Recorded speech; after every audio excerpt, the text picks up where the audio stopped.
আমি বাংলাদেশ থেকে এসেছি। আমাদের বিবাহিত জীবন 5.5 বছরের। তো আমাদের কোনো সন্তান ছিল না। আমরা বাংলাদেশে নামি-দামি অনেক হসপিটালে ট্রিটমেন্ট করিয়েছি। তো আমরা কোনো সফলতা পাইনি।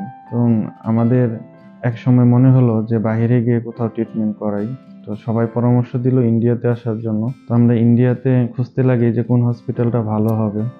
তো দেখলাম যে বেবি সায়েন্স যে ক্লিনিক আইভিএফ সেন্টার, এটা খুবই ভালো এবং এর যে সাকসেস রেট এটা সন্তোষজনক ছিল।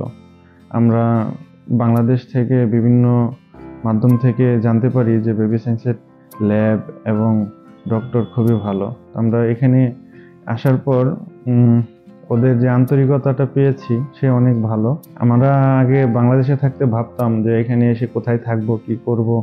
তো দেখলাম যে বেবি সায়েন্স আমাদেরকে থাকার ব্যবস্থা করে দিয়েছে এবং সার্বক্ষণিক আমাদের খেয়াল রেখেছে, আমাদের যত্ন নিয়েছে এবং ট্রিটমেন্টের ক্ষেত্রে কোনো ত্রুটি নেই বেবি সায়েন্সের।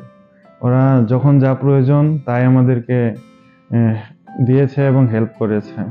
তো আমরা দেখলাম বেবি সায়েন্সের সবচেয়ে আকর্ষণীয় বিষয় হলো এদের ল্যাবটা অনেক ক্লিন এবং জার্মানি টেকনোলজি ওরা ইউজ করে। জার্মানিতে আইভিএফ এর জন্য যে মেডিসিনগুলো, এগুলো জার্মানি মেডিসিন। তো এখানকার সবকিছুই আমাদের কাছে খুব ভালো লাগছে, অল ওভার খুবই ভালো। আমাদের যে সমস্যা ছিল এগুলোর সমাধান পেয়ে গেছি এখানে। তো আমরা যখন বেবি সায়েন্সে প্রথম আসলাম তখন রিনা ম্যাম আমাদেরকে যে কনসাল্ট করলেন, আমাদের খুব ভালো লেগেছে। ওনার আচরণ, ওনার ট্রিটমেন্টের পদ্ধতি, কৌশলগুলো আমাদের খুব ভালো লেগেছে।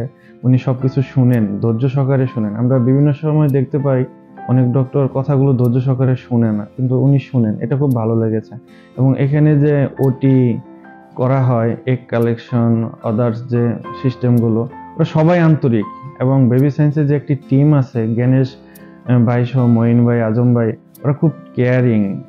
আমাদের সার্বক্ষণিক আমরা কোথায় থাকছি, কি খাচ্ছি বা কি, এগুলো খোঁজ খবর তো ওরা নেয়ই সারাক্ষণ। তার পাশাপাশি আমাদের কখন হসপিটাল আসতে হবে, কখন কি করতে হবে, সার্বক্ষণিক পরামর্শ ওনারা দিয়ে থাকে। তো আপনারা যারা ভাবছেন যে বিদেশের মাটিতে বা ইন্ডিয়াতে এসে ট্রিটমেন্ট করাবেন, তারা বেবি সায়েন্সে আসতে পারেন এবং এখানে খুব ভালো ট্রিটমেন্ট হয়।